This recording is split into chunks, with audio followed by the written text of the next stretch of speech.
Students, today we will study about chromosome. This is lecture second, heredity and evolution.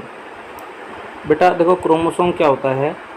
ये एक thread like structure होती है बेटा, ठीक है। जैसे कोई भी हमारी जैसे सेल होती है तो सेल के न्यूक्लियस में ये प्रेजेंट होती है और ये क्या करती है, हेरेडिटी इन्फॉर्मेशन को रखने का काम करती है और जीन की फॉर्म में इस पर क्या है, हेरेडिटी स्ट्रक्चर, हेरेडिटी इन्फॉर्मेशन इसमें सेव रहती है।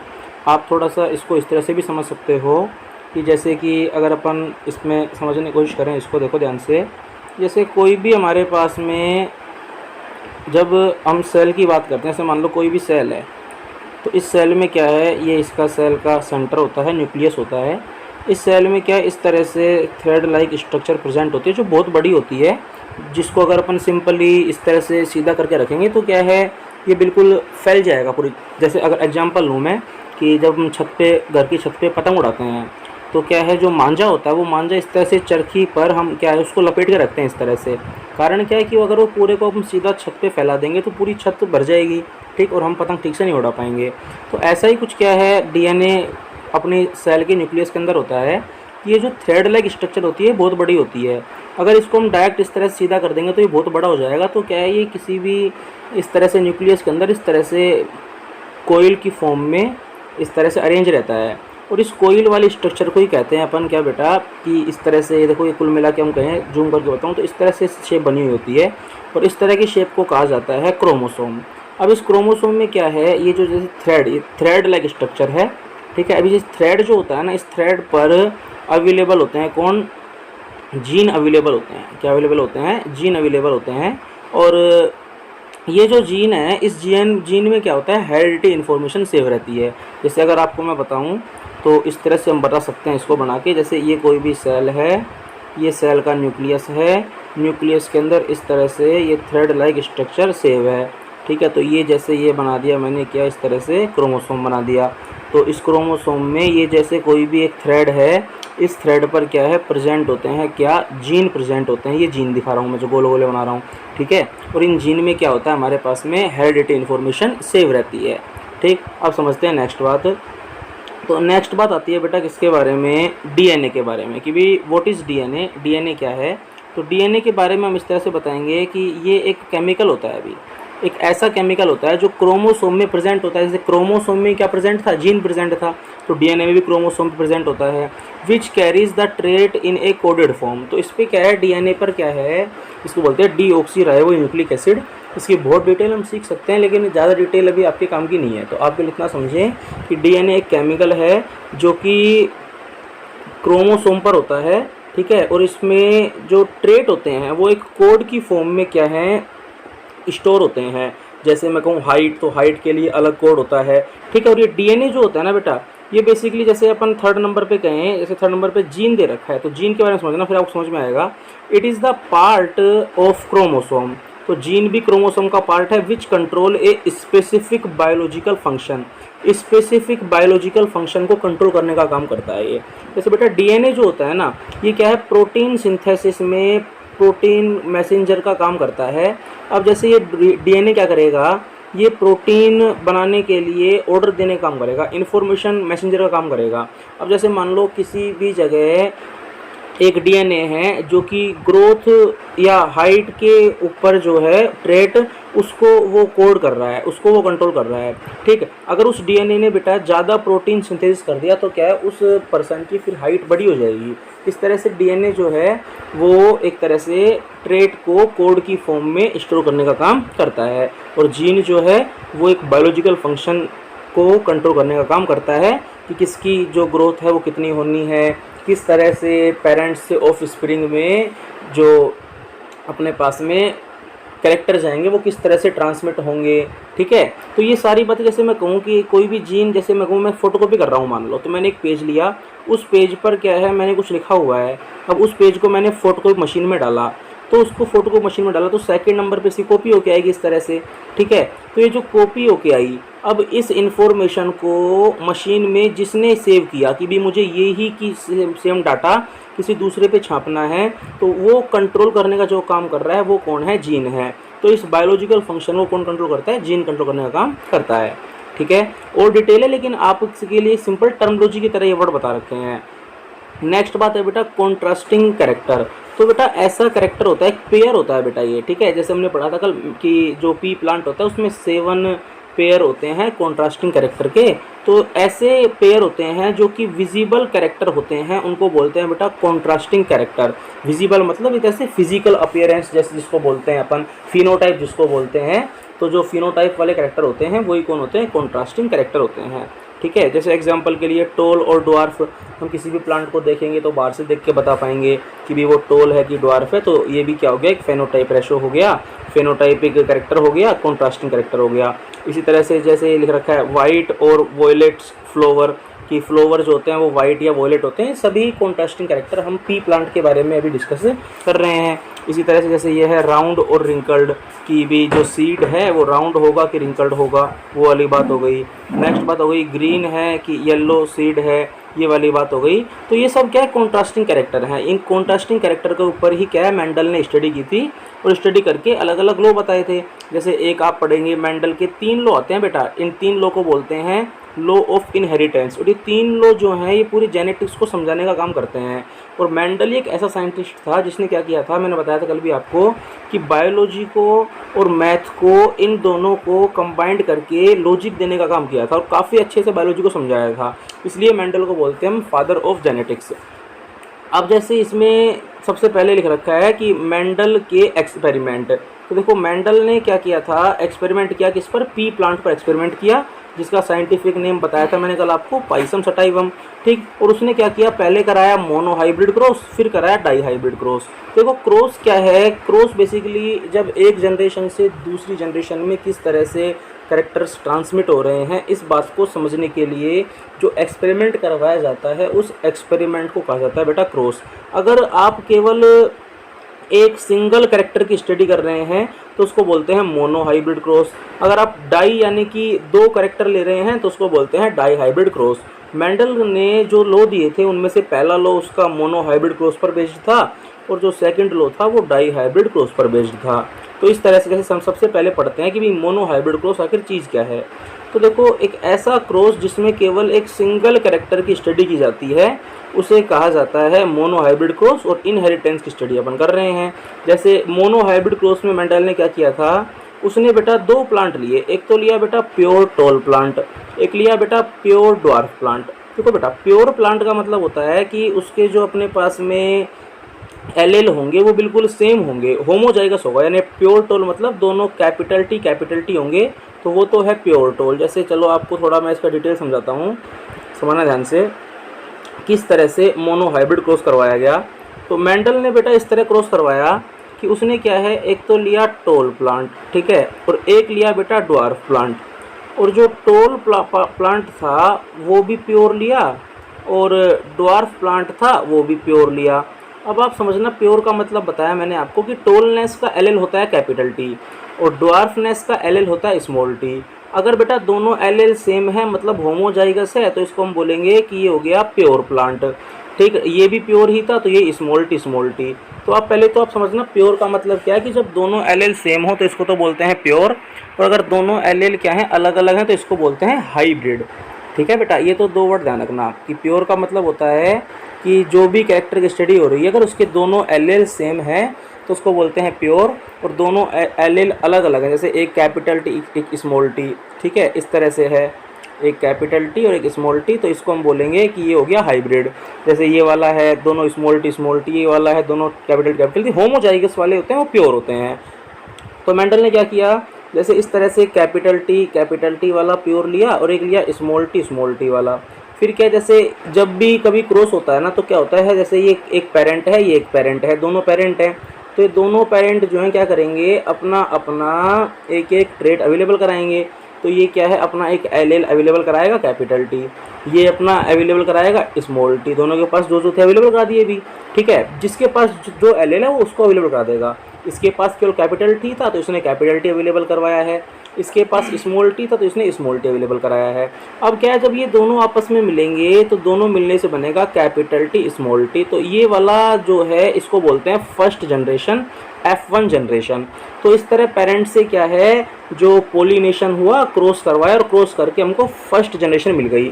तो जब मेंडल ने एक्सपेरिमेंट किया तो मेंडल ने देखा कि जो ये फर्स्ट जनरेशन मिली ना, इसमें ये देखो, अब आप देखो ये दोनों एलील क्या हैं, डिफरेंट हैं, ठीक है, एक कैपिटल टी एक स्मॉल टी है। तो हम बोलेंगे कि ये वाली जो चीज़ है ये होगी बेटा हाइब्रिड। तो मेंडल को हाइब्रिड चीज़ मिली, प्योर से हाइब्रिड चीज़ मिली। और ये जो हाइब्रिड चीज़ थी कैसी थी, टोल थी। क्योंकि मैंने आपको कल भी बताया था कि जेनेटिक्स में जो वर्ड हम कैपिटल अल्फ़ाबेट ले रहे हैं ना, वो हमेशा डोमिनेंट होगा। तो यहाँ मेंडल ने देखा कि जो ये जनरेशन आई, ये वाली, ये जनरेशन आई टोल। तो टोल आई मतलब, तो मेंडल ने बताया कि जो फर्स्ट जनरेशन आती है वो टोल आती है। और टोल आती है इसका मतलब ये हो गया कि यहाँ पे टोलनेस का जो फैक्टर है वो तो है डोमिनेंट। क्योंकि हमने कल पढ़ा था कि जो कैरेक्टर एक्सप्रेस होता है उसको डोमिनेंट बोलते हैं, और जो कैरेक्टर एक्सप्रेस नहीं होता, जैसे यहाँ पे स्मॉल टी वाला था, ड्वार्फनेस वाला, उसको बोलते हैं रिसेसिव। तो इस तरह से मेंडल ने ये सारी बात बताई, और जिस लॉ के अंदर उसने ये बात बताई ना बेटा, उसे कहते हैं लॉ ऑफ डोमिनेंस। क्या बोलते हैं उसको? Law of dominance. ठीक है, जैसे समझते हैं अपन, ध्यान से देखना आप। तो सबसे पहले आ रहा है इसमें कि मोनो हाइब्रिड क्रॉस का मतलब है कि एक ऐसा क्रॉस जिसमें हम क्या करते हैं, सिंगल कैरेक्टर स्टडी करते हैं, उसको बोलते हैं मोनो हाइब्रिड क्रॉस। और मोनो हाइब्रिड क्रॉस के लिए मेंडल साइंटिस्ट ने एक तो प्योर टाल प्लांट लिया, एक प्योर ड्वार्फ प्लांट लिया, ठीक है, और उनमें क्रॉस पोलिनेशन कराया। पोलिनेशन मतलब है कि दोनों के एलेल को जो है आपस में मिक्स करके उनकी पेरेंट्स से ऑफ स्प्रिंग यानी फर्स्ट जनरेशन ऑब्टेन करी। तो फर्स्ट जनरेशन ऑब्टेन करने के लिए उन्होंने क्या किया बेटा, इस तरह से क्रॉस करवाया। अब इन दिस F1 जनरेशन, अब जो ये F1 जनरेशन आई ना, इसमें मेंडल ने देखा ओनली टोल प्लांट है। मैंने अभी आपको पढ़ाया था कि भी कैपिटल टी और स्मॉल टी ये मिला था F1 जनरेशन में। हाँ, टोल था, लेकिन कौन सा था, प्योर की हाइब्रिड। तो आप बताएंगे कौन सा था, ये हाइब्रिड था। अब जैसे इसमें बात करते हैं कि F1 generation are then self pollinated. तो अब देखो, सेल्फ पोलिनेशन करवाते हैं, किस तरह करवाते हैं और क्यों कराते हैं? तो कराते तो इसलिए कि हमको क्या मिल जाए, F2 जनरेशन मिल जाए। और कराते किस तरह से हैं उसको जैसे आपको समझा देता हूँ मैं, कि हमारे पास जो F1 जनरेशन आई थी, उस F1 जनरेशन में आया था कैपिटल टी और स्मॉल टी। तो देखो क्या करते हैं, टेबल सी बनाते हैं, और टेबल बना के हम लिख देते हैं कि भी जैसे एक तो इससे हमको कैपिटल टी मिलेगा, एक स्मॉल टी मिलेगा, हॉरिजॉन्टल कॉलम में लिख दिया। एक लिख देंगे भी वर्टिकल कॉलम में कैपिटल टी स्मॉल टी। तो इस तरह से हॉरिजॉन्टल में भी लिख दिया हमने, वर्टिकल में लिख दिया। अब जो ये खाली बॉक्स हैं इनको भरेंगे ऐसे मल्टीप्लाई करके, क्रॉस करके। जैसे ये पहला वाला बॉक्स है, इसमें भरेंगे टी टी, तो ये बनेगा कैपिटल टी। अगला कैसे आएगा, अगले के लिए जो है लेफ्ट वाला राइट वाला, दोनों लेफ्ट में तो ये कैपिटल टी और फिर ये स्मॉल टी। ठीक है, तो इस तरह से इसको हम लिख देंगे। तो कैपिटल टी और स्मॉल टी आ गया। ऐसे अगले वाले में आएगा कैपिटल टी स्मॉल टी। आप किसी को पहले लिख दें, किसी को बाद में लिख दें, उससे कोई फर्क नहीं पड़ रहा। स्मॉल टी तो हमको करना क्या है, हमको ऐसे इसको मल्टीप्लाई, एक बार लेफ्ट वाले को एक बार राइट वाले को हॉरिजॉन्टल इनटू वर्टिकल करना है, और इस तरह से क्रॉस करा देते हैं। तो अब देखो, जैसे क्रॉस करवा दिया, तो पहले तो हमको आना चाहिए भी क्रॉस कैसे करवाया। देखो आप ही समझ लो एक बार। तो पहले कि हमने क्या किया, इस तरह से कि भी हमारे पास कैपिटल टी वाला जो है ये हमको दिया हुआ था। अब इससे पहले मैंने एल लिख दिए, पहले हॉरिजॉन्टल में लिखते हैं कि तो कैपिटल टी मिलता है कि स्मॉल टी मिलता है, ये लिख दिया हमने। ठीक है, फिर लिख दिया वर्टिकल वाले में तो भी एक कैपिटल टी स्मॉल टी दोनों लिख दिया। अब जैसे मान लो मुझे फर्स्ट कॉलम भरना है, तो फर्स्ट कॉलम ये वाला है मेरे पास, नंबर फर्स्ट। अब इस फर्स्ट को भरने लिया करूँगा, इसके हॉरिजॉन्टल में, वर्टिकल में, ऊपर और लेफ्ट में जो आ रहा है उन दोनों को मल्टीप्लाई कर दूंगा। तो इसके ऊपर तो एक तो क्या आ रहा है, ये आ रहा है, और एक ये आ रहा है, दोनों को मल्टीप्लाई करो तो क्या बनेगा, ये बनेगा कैपिटल टी। इसी तरह जब इसके लिए सेकंड वाले को भरेंगे तो इसके ऊपर ये आ रहा है और साइड में ये आ रहा है, इन दोनों को मल्टीप्लाई कर देंगे तो ये क्या बनेगा, ये बनेगा कैपिटल टी स्मॉल टी। इसी तरह से ये कैपिटल टी स्मॉल टी और स्मॉल टी। ठीक, बिल्कुल लॉजिकल वे में सिंपल मल्टीप्लाई करना है। मैंने कहा मैथमेटिक्स अप्लाई करनी है। ठीक है, अगर आप इसको नहीं अप्लाई कर पाते तो आप जरूर बताना। सिंपल मैथमेटिक्स अप्लाई करनी है। वापिस समझ लो कैसे बता रहा हूँ कि इनको और इनको, पहले हॉरिजॉन्टल वाले को फिर वर्टिकल वाले को, इनको मल्टीप्लाई करना है। इतना करने के बाद हमको देखना है कि अगर आपके पास जो भी कैपिटल लेटर आएगा ना बेटा, वो कैपिटल लेटर वाला ही कैरेक्टर क्या होगा, डोमिनेंट होगा। ठीक है, और अगर दोनों सेम है तो उसको बोलेंगे प्योर, अदरवाइज बेटा उसको बोल देंगे हम हाइब्रिड। ठीक है, जैसे समझना आप। अब जैसे आपको बताता हूँ कि भी F1 जनरेशन में उसने क्या करवाया, सेल्फ पोलिनेशन करवाया। तो जो मैंने समझाया इसको बोलते हैं सेल्फ पोलिनेशन, और इससे क्या होता है F2 जनरेशन मिल जाती है। अब इससे क्या हुआ, उसने देखा कि इन F2 generation all plant were not toll. जैसे पहले वाली जनरेशन में तो क्या था, सभी की सभी प्लांट टोल थे, लेकिन F2 जनरेशन आई ना बेटा, इसमें सभी प्लांट टोल नहीं थे।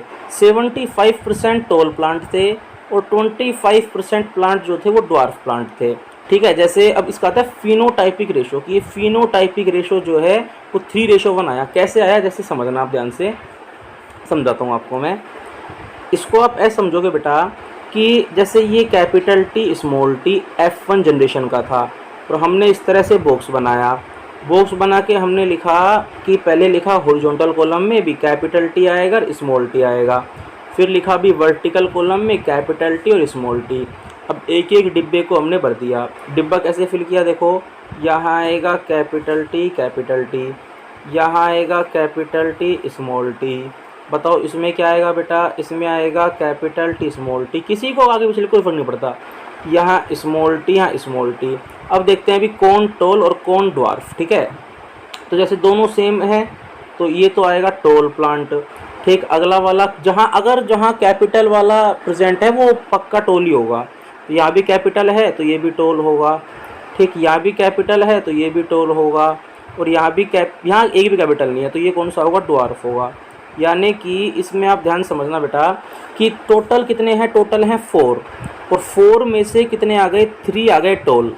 4 में से कितने आ गए, 3 आ गए टोल। तो इसको लिखते हैं 3/4। जैसे हम कहते हैं ना कि मान लो आपके 100 मार्क्स का पेपर दिया और आपके 100 में से 5 मार्क्स आए, तो इसको लिखते हैं 5/100, यानी 100 में से 5 आना। इस तरह से 4 में से 3 आए मतलब 4 में से 3 टोल आए मतलब 3/4। तो 3/4 हमारे पास आया। अब 3/4 आया तो इसको परसेंटेज में कैसे बदलेंगे, हम इसको परसेंटेज में बदलेंगे 3/4 को 100 से मल्टीप्लाई करके। तो 100 से मल्टीप्लाई करेंगे तो ये कट जाएगा और कितना आएगा बेटा जी, ये आएगा 75। तो यानी टोलनेस कितना आया, 75। तो टोलनेस तो आएगा हमारे पास, देखो मैं बताऊँ अभी आपको, हमने निकाला था टोल, तो टोल तो आए 3, ड्वार्फ जो हैं वो आए कितने, 1, तो रेशो आया 3:1। ये तो हो गया फिनोटाइपिक रेशो। ठीक है, इसको बोलते हैं फिनोटाइपिक रेशो क्योंकि फिजिकल अपीयरेंस का रेशो है ये। और दूसरी बात क्या आ गई, दूसरी बात आ गई हमारे पास कि ये जो 25% आया था, तो 7 जैसे अभी निकाला था, भूल गया मैं कितना था, तो टोलनेस वाला जो था वो आया था 3/4 टोटल नीचे और जितने ऊपर इंटू 100, तो कितना आया था 75। तो 75% तो कितना है, टोल है। तो ड्वार्फ कितना हो जाएगा, 25%। तो इस तरह से बात है। अब देखो जैसे नोट्स में देखते हैं कि ये कहानी अपन समझ पाते, ध्यान रखना मैथ्स को अप्लाई करना है अभी। ठीक है, जिन बच्चों की मैथ्स अच्छी है ना वो इस चीज़ को अच्छा सीख पाएंगे। बाकी रटने वाली बात नहीं है, रट भी सकते हैं लेकिन आप इनको समझने की कोशिश करना तो ज़्यादा अच्छा है। तो 75% टोल प्लांट आएंगे, 25% ड्वार्फ प्लांट आएंगे, रेशो आएगा कितना, 3:1। तो ये तो इसकी बात हुई भी। अब नेक्स्ट बात देखो कि ये बात इंडिकेट क्या करती है, तो दिस इंडिकेट दैट कि F1 जनरेशन में बोथ टोल और ड्वार्फनेस दोनों के ट्रेट जो हैं वो अवेलेबल थे। ठीक है, और very inherited but tallness expressed itself, कि जो F1 जनरेशन आई थी उसमें हमने पढ़ा था कि एक कैपिटल टी भी था और एक स्मॉल टी भी था, लेकिन यहाँ पे ये प्लांट कैसा मिला, टोल मिला। ना मेंडल ने कराया था प्रैक्टिकल में उसने देखा कि टोल प्लांट मिला, मतलब उसने बताया कि कैपिटल टी एक्सप्रेस कर रहा है। तो यानी कि जो कैपिटल टी एक्सप्रेस कर रहा है यानी कि टोलनेस वाला जो है वो तो क्या है यहाँ पे, वो हमारे पास है बेटा जी डोमिनेंट का ट्रेट। और जो ड्वार्फनेस है जिसको हम स्मॉल टी से लिखते हैं वो तो क्या है, कैपिटल टी वाला डोमिनेंट और स्मॉल टी वाला रिसेसिव है, क्योंकि उसने अपने आप को एक्सप्रेस नहीं किया। फिर बात आई इन F2 जनरेशन, तो F2 जनरेशन में जीनोटाइपिक रेशो कितना आएगा। जीनोटाइपिक मतलब होता है बेटा कैपिटल टी, मतलब रेशो निकालना है इन सब का। जैसे एक तो कैपिटल टी ले लिया हमने, ठीक है, और एक जैसे आप देख पा रहे होंगे कि एक ले रखा है हमने कैपिटल टी, ये है कैपिटल टी और स्मॉल टी, और ये स्मॉल टी। तो बेटा इसका रेशो निकाल दिया, तो रेशो बहुत इजीली आ गया कि कैपिटल टी कितने थे, 1 थे, और ये थे 2 और ये थे 1, तो 1:2:1। वो टेबल देख के, जैसे टेबल दिखाता हूँ आपको पता लग जाएगा इससे। देखो बेटा ध्यान से कि प्योर टॉल प्लांट ये रहा और ये ड्वार्फ प्लांट रहा, ठीक है। तो जब गैमेट्स आए तो इससे आया कैपिटल टी, इससे आया स्मॉल टी, भी जो था उसने अवेलेबल करा दिया, और क्रॉस पोलिनेशन करवाया तो जो ये आई F1 जनरेशन, एक कैपिटल टी एक स्मॉल टी, और ये कैसा आया, ये आया टॉल प्लांट। तो ऑल प्लांट टॉल आ गए, साफ बात है, 100% टॉल प्लांट आ गए पहले वाले में।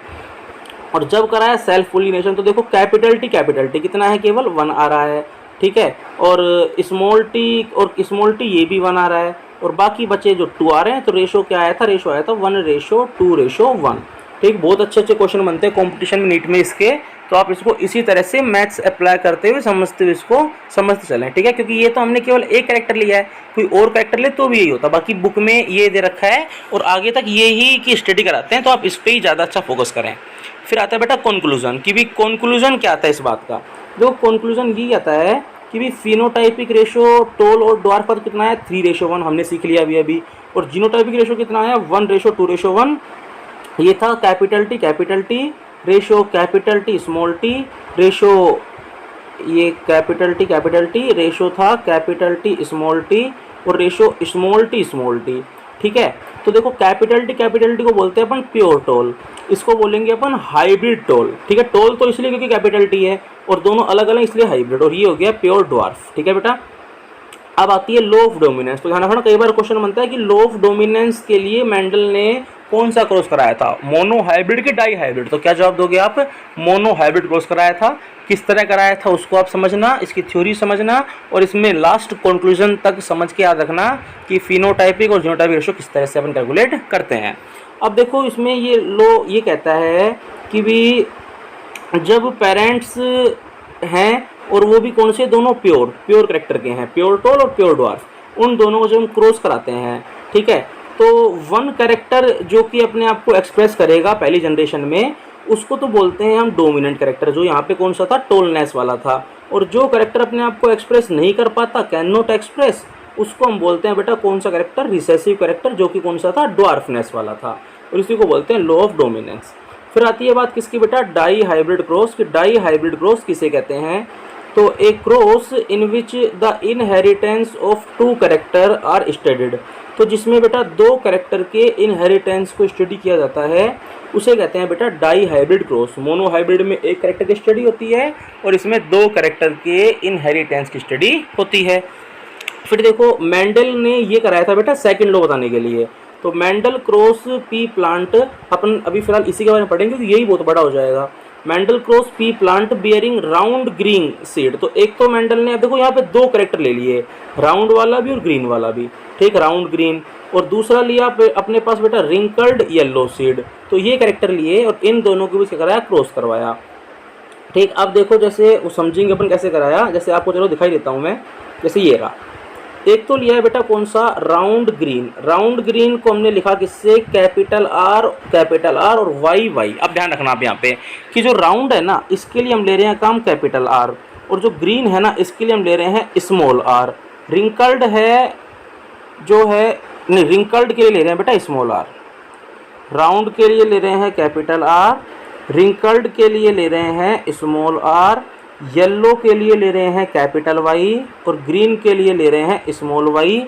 ये सब आपको पता होना चाहिए क्या क्या हमने सिंबल लिए, ठीक है। अब इसमें जो कैपिटल वाला है वो डोमिनेंट वाला होगा, और जो स्मॉल वाला है वो कौन सा होगा मेरे बेटा, वो रिसेसिव वाला होगा, ठीक है। अब जैसे देखिए आप इसमें ध्यान से, तो ये पहला है कैपिटल आर वाई। अब ये कैपिटल आर 2 बार लिखा, मतलब ये तो हो गया राउंड का कि प्योर राउंड है, ठीक। और ग्रीन मतलब स्मॉल वाई प्योर ग्रीन है। ऐसे ही रिंकल्ड मतलब स्मॉल आर, और येलो मतलब कैपिटल कौन सा हो गया, पेरेंट्स हो गया।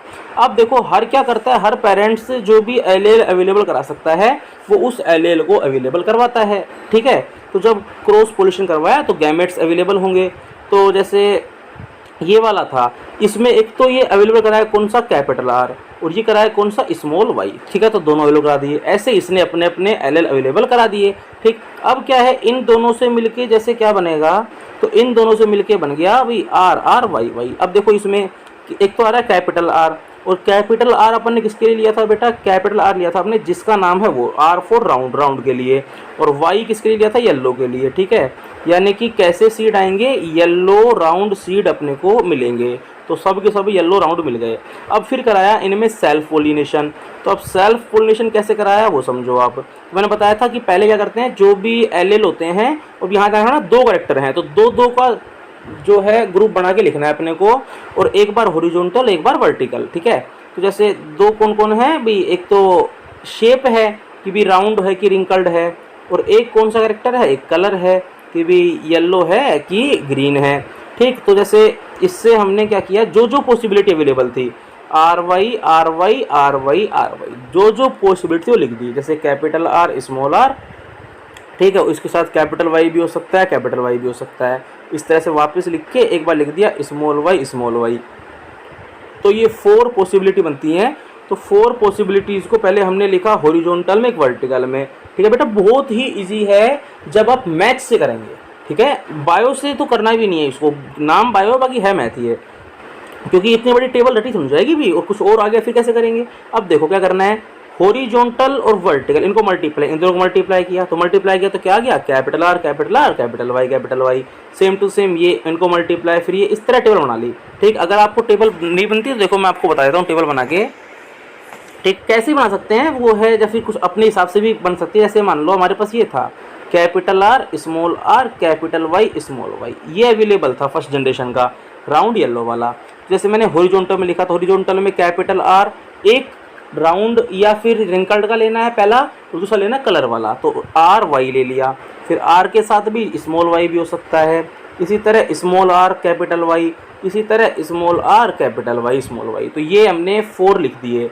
ठीक है, इसी तरह इनको लिख देंगे किसमें, इनको लिख देंगे बेटा वर्टिकल कॉलम में। तो आर वाई, ठीक, ये पहला हो गया, अगला हो गया आर वाई। ठीक है, इस तरह से अगला हो जाएगा आर वाई, और उससे अगला हो जाएगा आर वाई। इस तरह 4 हो जाएंगे। अब मैं आपको देखो एक सिखाता हूँ, उससे आप सारे कर लोगे, क्योंकि करना आपको है। जब तक आप कॉपी पेन उठा के नहीं बैठेंगे तब तक मज़ा नहीं आएगा, करने का फील नहीं आ पाएगा, तभी डाउट आएगा, तभी सोल्व करने में मज़ा आएगा। जैसे पहला डिब्बा भरना है, तो इसके ऊपर देखो, ऊपर कौन था, वो था लेफ्ट में, देखो लेफ्ट में कौन था, ये था। इन दोनों को मल्टीप्लाई करके लिख देंगे। तो करो मल्टीप्लाई, तो बनेगा कैपिटल आर कैपिटल वाई कर दिया। ठीक, अब देखो अब अगला डिब्बा आया, तो इसके ऊपर और इसके लेफ्ट वाला ये थे, दोनों मल्टीप्लाई करेंगे तो क्या आएगा, capital R capital Y small Y. ठीक है, जैसे ये डिब्बा भरना है, ये वाला डिब्बा, तो कैसे भरोगे, ऊपर ही ऊपर कौन है ये, लेफ्ट में कौन है ये, इन दोनों को, तो क्या आएगा, ये आएगा, भर दोगे ना, बोलो क्या आएगा, capital R small R capital Y small Y. इस तरह से पूरी की पूरी जब टेबल बनाएंगे तो आप खुद बनाना, तो मुझे बताना कि आपसे बनी या नहीं बनी, पक्का खुद बनाना, मुझे बताना। फिर अब जब ये टेबल बन गई, तो इस टेबल में मैंने वो नहीं लिखा, वो आपको लिखना है कि ध्यान, जो कैपिटल है वो तो होगा राउंड, ठीक है, और अगर कैपिटल वाई है तो होगा येलो, अदरवाइज वो रिंकल्ड और ग्रीन में आएगा। जैसे बताओ ये कैसा होगा, राउंड की रिंकल्ड, कैपिटल आ रहा है मतलब राउंड, ये वाला बोलो कैसा होगा, ये भी राउंड, ये वाला बोलो कैसा होगा, राउंड, ये वाला बोलो कैसा होगा, राउंड। इस तरह सब में आना चाहिए। फिर ये येलो की कैसा, येलो, फिर ये वाला येलो, फिर ये वाला येलो, और ये वाला येलो। ठीक, ये वाला बताओ येलो की ग्रीन, अब इसमें कैपिटल वाई तो है ही नहीं, तो कौन सा हो जाएगा, ग्रीन। इस तरह सारे अपने को आना चाहिए। और जब हम सबका रेशियो निकालेंगे ना, तो देखो कंडीशन क्या बनती है, तो कंडीशन ये बनती है कि भी डाई हाइब्रिड क्रॉस करवाया मेंडल ने, तो F1 जनरेशन ऑब्टेन कर ली, सब प्लांट आ गए भी, ठीक है, कोई दिक्कत नहीं है। तो F2 जनरेशन के लिए उसने देखा कि राउंड येलो मतलब कैपिटल आर कैपिटल वाई, ये तो है डोमिनेंट, और बचे कुचे वो दोनों कौन से हो गए, रिसेसिव हो गए। चलो कोई दिक्कत नहीं, छोटी मोटी बात है। अब सुनो कि सेल्फ पोलिनेशन करवाया F1 जनरेशन में और F2 जनरेशन मिला दी, देखो ये आ गई भी F2 जनरेशन, जो हमने पढ़ ली। अब उसमें रिजल्ट ये आया कि उसने देखा 4 डिफरेंट टाइप सीड मिलते हैं, round yellow, round green, wrinkled yellow, wrinkled green. कब जब आप इसको नाम लिखोगे तब तो पता लग जाएगा वो, ठीक है। और सबका रेशो आएगा 9:3:3:1। ठीक, ये अपने पास रेशो इनका बनेगा। जैसे मैं आपको कैलकुलेट करके बता सकता हूँ, लेकिन मैं चाहता हूँ आप खुद करना सीखें इसको, ठीक है। जैसे राउंड येलो, मैं भी बनाता हूँ आपको। राउंड येलो जो है ये कह रहा है कितने आएंगे राउंड येलो, 9 आएंगे राउंड येलो। तो देखते हैं 9 आ रहे हैं कि नहीं आ रहे हैं। मैं आपको मैच कराता हूँ। देखो राउंड येलो, ठीक, तो एक तो देखो ये वाला है राउंड येलो, ठीक है, एक देखो ये भी राउंड येलो है, एक देखो ये भी राउंड येलो है, और ये भी राउंड येलो है, ये भी राउंड येलो है, ये वाला नहीं है राउंड येलो, ठीक है, ये राउंड येलो है, और बेटा ये भी राउंड येलो है, ये भी राउंड येलो है, ये भी राउंड येलो है, और बस। तो अब देखो मैंने जिन जिन पे गोला किया ये सब राउंड येलो हैं, क्योंकि इन सब में या तो कैपिटल आर प्रेजेंट है या कैपिटल वाई प्रेजेंट है। तो जिसमें कैपिटल आर और कैपिटल वाई प्रेजेंट है ना, वो सब राउंड येलो हैं। तो देखो कितने हो गए, 3 4 5, ये हो गए 1 2 3 4 5 6 7 8 9 हो गए ना। तो इस तरह से ही हमको सीखना है कि भी ये हो गए 9, ठीक है।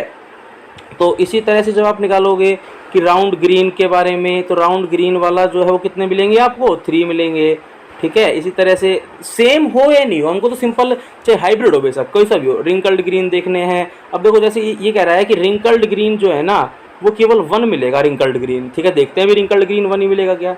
देखो ध्यान से, देखो रिंकल्ड ग्रीन यानी स्मॉल आर है और वाई है, तो रिंकल्ड ग्रीन, एक तो ये है रिंकल्ड ग्रीन पहली बात, ठीक है, बस, और तो है नहीं रिंकल्ड ग्रीन, सच में 1 ही मिल रहा है, ठीक। तो इस तरह से अपने को ध्यान रखना है कि भी किस तरह से आएगा। और ये हो गया फिनोटाइपिक रेशो, ठीक। जीनोटाइपिक रेशो भी निकाल के देखना, वो बताऊंगा मैं किस तरह से आएगा। केवल जीनोटाइपिक क्या करना है, जीनोटाइपिक में प्योर और हाइब्रिड वो भी देख लेते हैं कि भी प्योर वाले भी अलग कर लो, हाइब्रिड वाले अलग कर लो। बहुत ही इजी वे में, मतलब बहुत ही इजी वे में हो जाएगा ये। और इस पर जब नीट में क्वेश्चन आता है बेटा तो बहुत ईजी क्वेश्चन बनते हैं, बस मैथ नहीं चाहिए, रटना नहीं है, बिल्कुल भी रटने का नहीं है कुछ भी। तो इसने बताया किस तरह से ट्रेट जो है वो इंडिपेंडेंटली इनहेरिटेड होते हैं। और कंक्लूजन ये रिजल्ट आ गया बेटा, सारा का सारा अपन ने पढ़ ही लिया, ये टेबल बना दी, ठीक। तो अभी और स्टडी कर दे, लेकिन जो है आपके लिए तो समझ में आना ज़रूरी है। तो आप पहले इतना पढ़ के देखें, कोई भी डाउट है उसको आप पूछ लेना, बाकी पढ़ेंगे अपन नेक्स्ट लेक्चर में। वीडियो देखने के लिए बहुत बहुत धन्यवाद। इसको ढंग से पढ़ें फिर डाउट बताना बेटा, ठीक है। थैंक यू बेटा।